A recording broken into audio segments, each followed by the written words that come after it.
Here at Spoonful of Strength, we want to make this podcast interactive. We want to hear your stories, and we want you involved in our conversations. Follow Spoonful of Strength on Instagram, where we will post questions throughout the week. Your answers may be shared on our podcast. Do you have a story to share? Send us a message on Spoonful of Strength on Instagram with your health journey, and we may interview you on this show. Welcome to Spoonful of Strength, a podcast for people with chronic illness and the ones who love them, where we talk all things chronic. Here's your host, Rachel and Tina. Welcome to another episode of Spoonful of Strength. We're glad you're here today. Tina, how's your week been?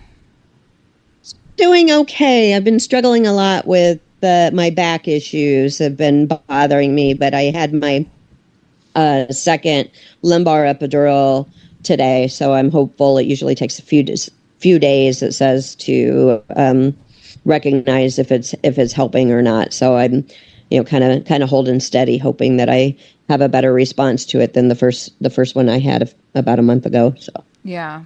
How about you, Rachel? Nothing worse than your back hurting. I think that's just the worst. But I'm doing all right. I feel like I'm a little mentally fatigued, so we're going to see how this goes today. My son was home for 2 weeks from the Air Force, and he just left this morning, and so got a lot of doctor's appointments this week, and so it's mentally I'm a little sleepy, but we're going to get through this together, and It will all be okay, right? Yep, absolutely. Well, what we're talking about today is working with chronic illness. And some of the challenges that come with that. Now, Tina, what's your work history been? Sure. With the fibromyalgia, I didn't need a lot of long-term time off. Just, I may, thankfully at that time when it was in its most troublesome kind of peak type period, I was working for a company that I had quite a few PTO, vacation and sick days that I would be able to take here and there. So I may have just, called in, on random days when I had really bad flare-ups, and then just kind of powered through the other days. As far as my cancer goes, I did actually, at the time I was working for a conservation education facility, and we were coming up on summer camp season, and when I told my oncologist that I would be around 50 to 60 kids on a daily basis at work while going through chemo, she was like, absolutely not, you should not be doing that. Right. So I did have to take time off. I took off from basically the end of May, and I think I returned like in February, very part-time at that time, and unfortunately it was a very small organization. So I did not have short-term disability insurance. I didn't really have a lot of PTO, and I was not covered under the FMLA, which I know we'll get into, mentioning a bit of those type of resources here in a little bit. So that time period, I was basically, at home, unpaid for a good 6 months, but it was an amazing company I worked for, and so I didn't worry that I wasn't going to have a job when I was ready to come back. Yeah. Well, my work history, I was diagnosed with type 1 diabetes in 98. Honestly, that didn't, aside from the occasional low blood sugars and highs and things like that, I was able to work pretty much full time. I was diagnosed in 2015 with MS, and at the time I was a multi-unit manager traveling 6 days a week. I remember going into a doctor's appointment with my neurologist, and he said, you can't do this. Like, we don't feel comfortable with you driving when you're having issues with, tingling and numbness in your feet. It's not safe. And my job was, I was not able to do it remotely because I had to physically be in these locations and travel and everything like that. So I ended up taking a leave of absence under, I think, short-term disability for about 3 months and ended up then at that time going ahead and just leaving my position. And because it wasn't anything that I could do, I realized taking that time off that I was pushing myself so hard that it wasn't good for me and it wasn't healthy for me at all. So now, Tina, did you have any times where your illness did get in the way of working? I feel like it was more of a maybe not being as active outside of work because it was wearing me down as much. The Yeah, typical work day would wear me out as much. Or on the high flare up days, if I was at work, it would be more of a cognitive, just feeling like I was struggling to focus a little more because I was distracted by the level of pain that I was dealing with. yeah. I was real lucky at the end of my career when I was really struggling. I'd get the kids on the bus, and I would because I was traveling, I didn't have to clock in at 8 a.m. And clock out at 4. I was working pretty much 24 hours a day, it seemed like. But I'd get the kids on the bus, and I would go, okay, I have to be at this store at this time. I would get back in bed just for 10 minutes just to get maybe 5 minutes of more sleep and all of that. And then I came home and I was pretty much done. My spoons were completely gone by that time. And I was pretty useless outside of work. But when we talk a little bit about having a chronic illness when you're working, did you disclose your fibromyalgia back then with your employer, or was it something that because it didn't impact you quite as much, you just kind of kept that secret? I think my boss knew. I made her aware of it, but even that, I was never really informed of the options that I would have that were available for me as far as the reasonable accommodations and other coverages that may have made me more comfortable with taking time off if I needed it versus Yeah, going, oh, I only have, I'm out of sick days. I don't want to get in trouble. yeah, So it wasn't really, I didn't officially report it to HR and do the necessary paperwork for it. And honestly, at that time, it was mainly because I wasn't even aware that that was something I would have been it was an eligible for. option. Yeah. I think I hid my MS diagnosis from my boss at the time. He was not the best boss I've worked for. I'll just say that. He was very demanding as far as time and putting in the time and all that. And I think I was diagnosed in October, and it wasn't until that doctor's appointment in March that I disclosed it to him. And one of the things that I remember working as a district manager, there was one time I woke up in the morning and I had to be at a studio that was like, I think it was about an hour and a half away, and I woke up feeling sick as a dog and my blood sugars were really high, and I made the drive there, and I get there and I start getting sick, and I my blood sugar was crazy high, and so I knew what this was. It was my blood sugar getting too high and potentially going into ketoacidosis, which is very severe. And I knew I had to get to the ER. And I called him and I said, I am throwing up. I feel like I'm going to pass out. My blood sugar's high. This is dangerous. I need to get myself to the ER. And he was so angry with me and said, but they're short staffed. And I was like, I understand that, but I'm going to pass out and I'm going to, this is not good for me. And I kind of made him a little bit upset.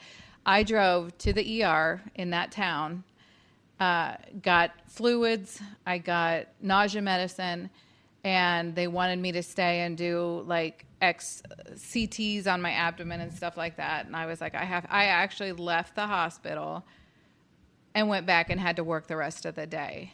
And I was like, and it was at that point where I was like, this that's when I knew I had to hide this from him because he didn't care. I mean, that was my type 1 diabetes that I was taking care of, and it was not a good situation. And so for me, I didn't disclose it.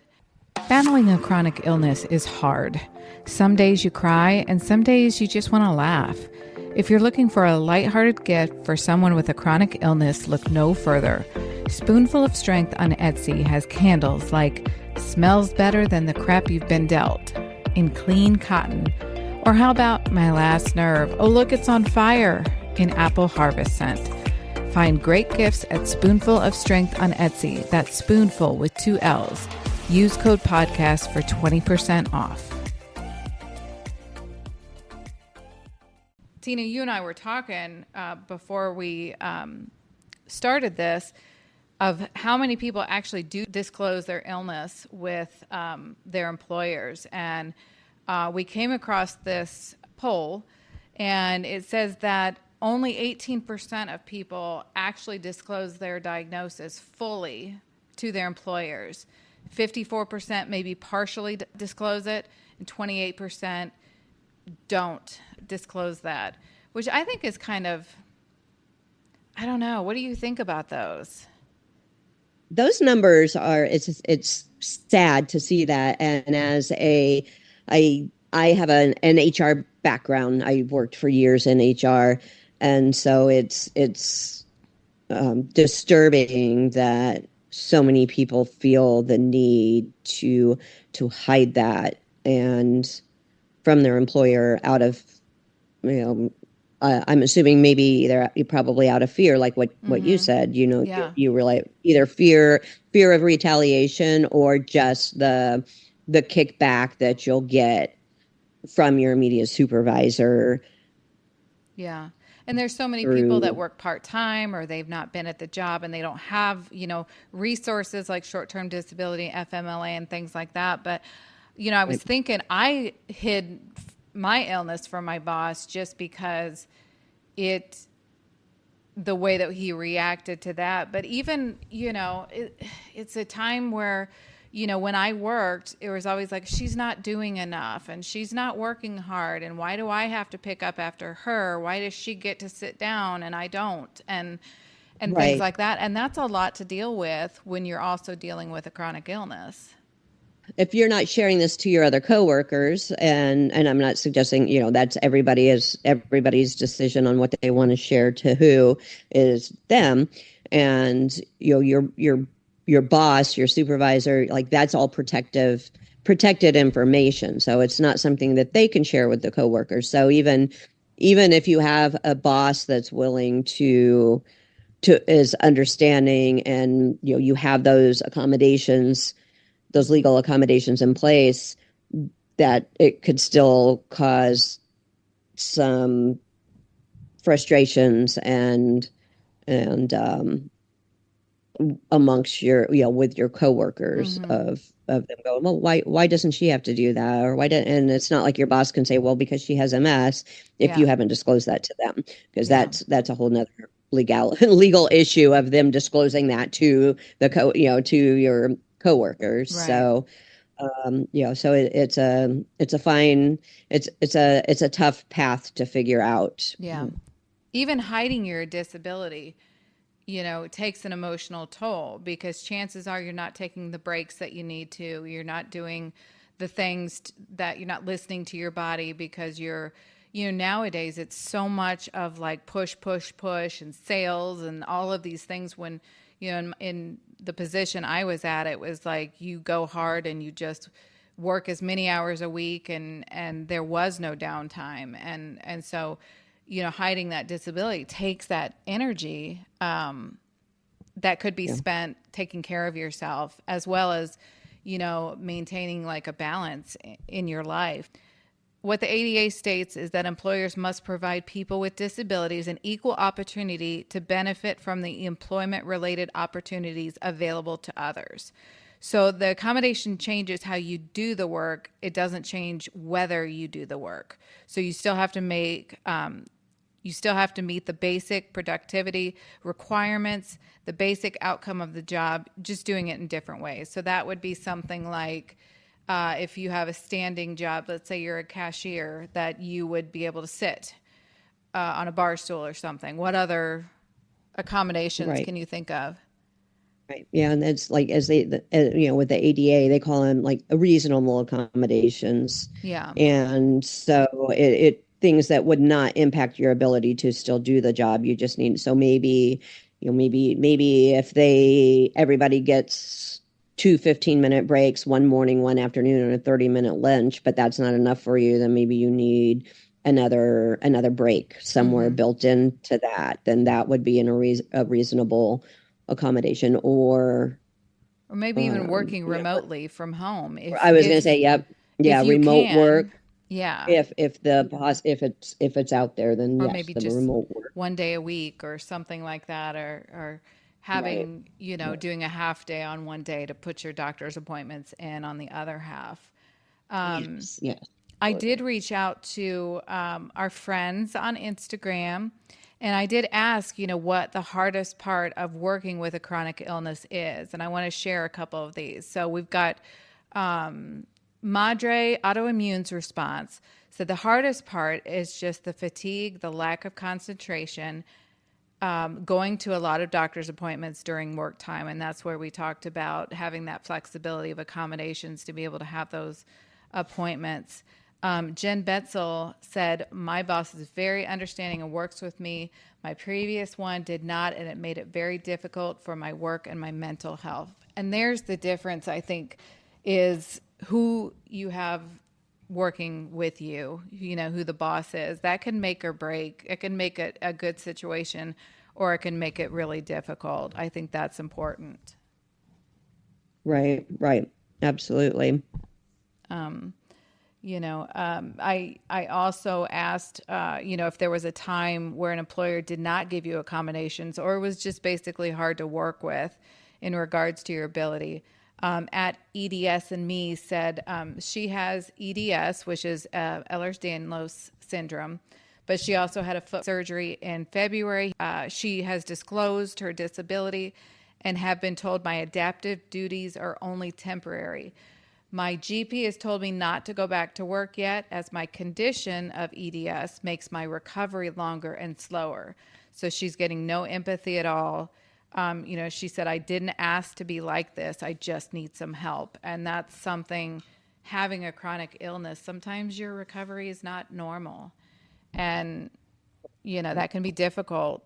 To get them to understand that just because I have a foot injury and the typical person recovers in 4 weeks, it may take you 6 to 8 weeks, but if they're simply looking at the standard protocol of expectations versus the other variables, then that also could, like, some employers could give you a little bit of pushback on that.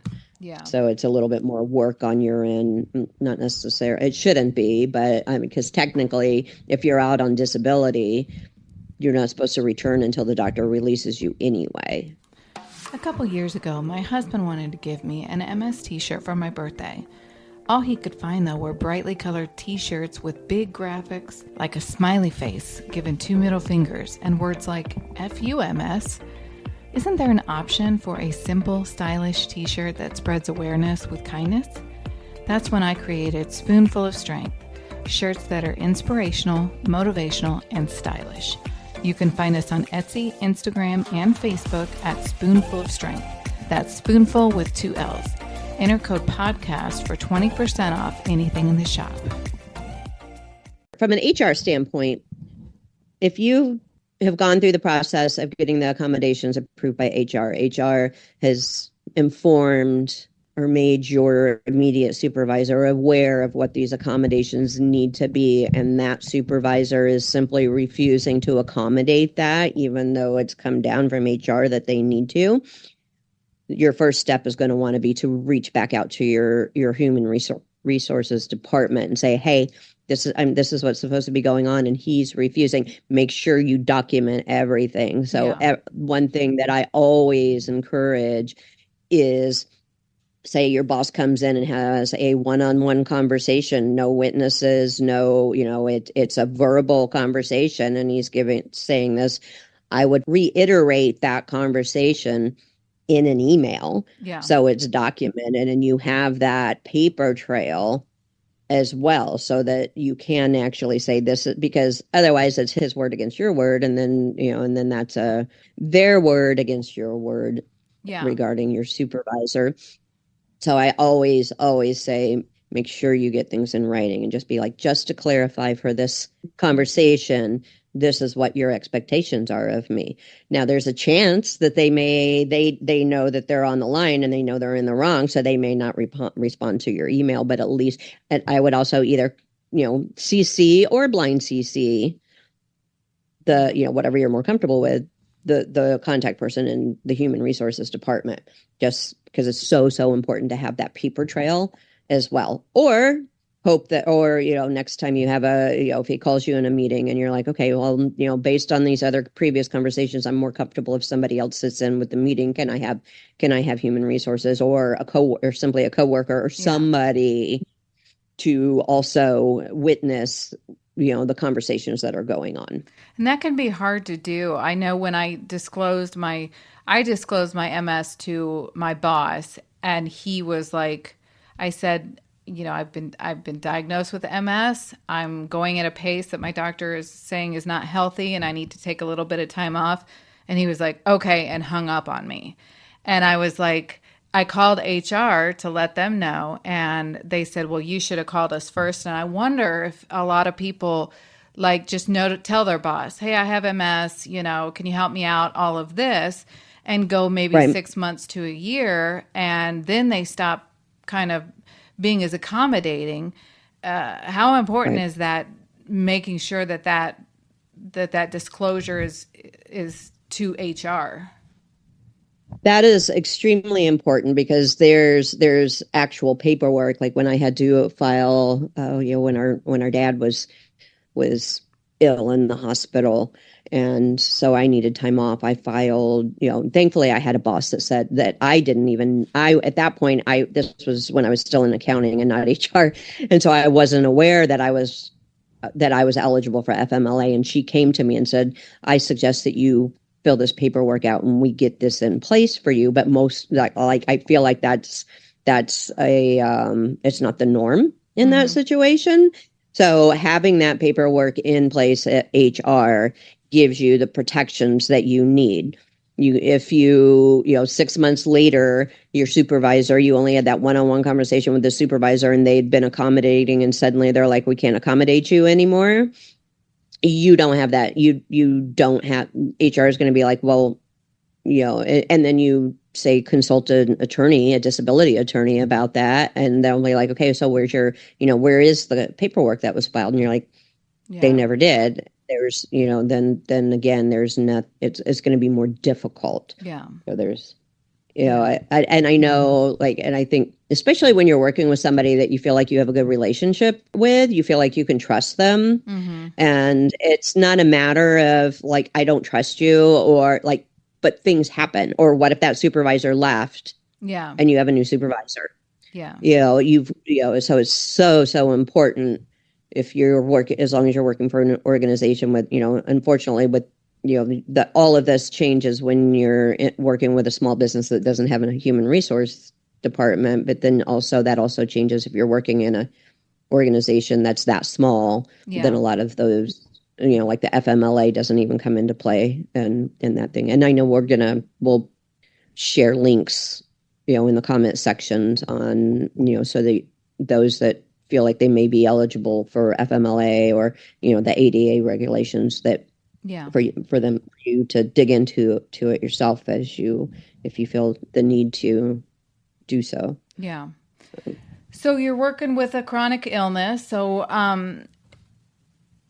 one of the things that again, I'm going to pull my IG people in here, because I have sent a lot of questions this past week, but I also ask about balancing work and illness, because I was horrible about balancing work with my illness.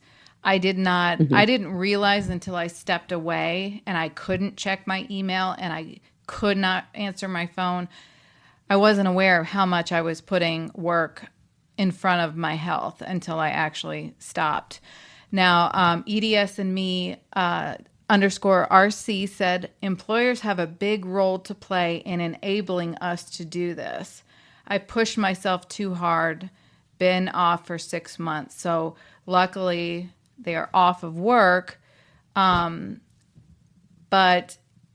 it is really hard to balance that. And I did not do a good job. And I still to this day, I'm not working, but even if it's a project or whatever, I have a very hard time of listening to my body and balancing what I need to do for my body and what I want to do or I feel like is more important.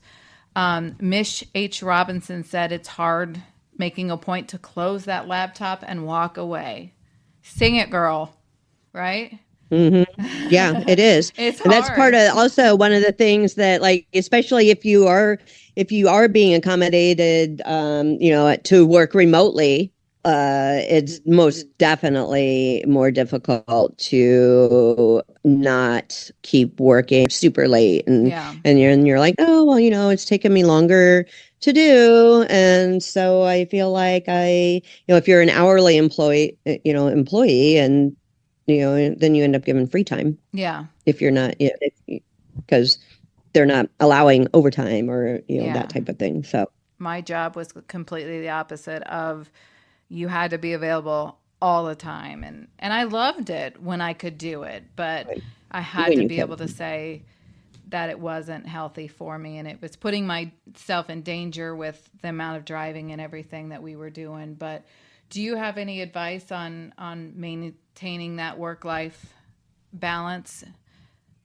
It kind of goes back to that living with with chronic illness episode that we had. Just kind of finding that prepping meals on Yeah. Saturday and Sunday for the week, where you just come home and a meal is ready, or if you have a partner or spouse, or just to pop things in and help. So that could help if you're financially able to maybe consider, instead of a 40-hour work week, a 32-hour a week work week. Of course, depending on your job, the possibility of being able to work remotely, and not just remotely, but one that has more flexibility, where it's like, okay, so we expect you to do 40 hours a week one way or another, but it doesn't have to be like 8 to 5. It can be, if you find that your best time for working is 8 to 12, and then you need a few hours off, and then you go back on and finish those last 4 hours in the evening, or from like Yeah. 3 to 7 or something like that, something that's more variable in those time requirements.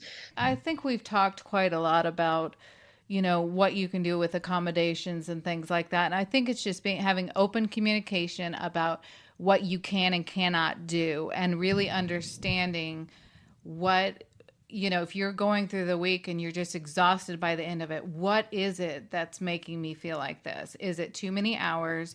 Is it too much physical activity? Is it too much standing? What is it? And being able to communicate those Mhm. to HR and be able to do that. Because there's nothing worse than, and I remember being in this cycle of like, I have to do this or I'm going to get fired.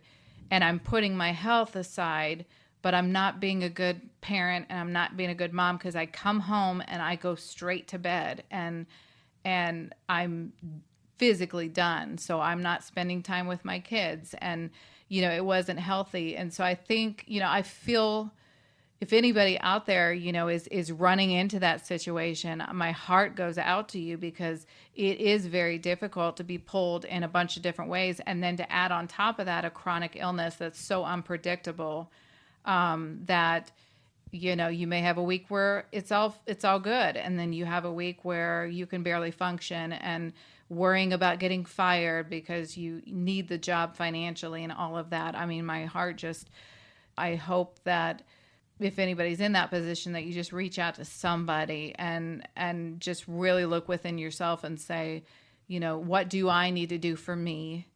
And if it means cutting back hours, then financially, can we do it? And just working through that process of Right. trying to find that balance of, yes, I want to work, but I can't do it at this level, and figuring that out. I Right. think that's real important.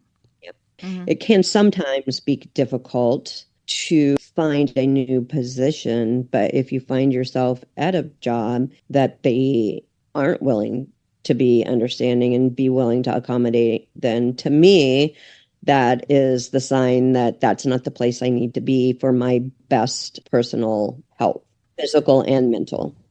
You shouldn't be sacrificing yourself for somebody who's not willing to recognize the sacrifices you make and to accommodate the challenges that you are facing. Yeah, perfectly said.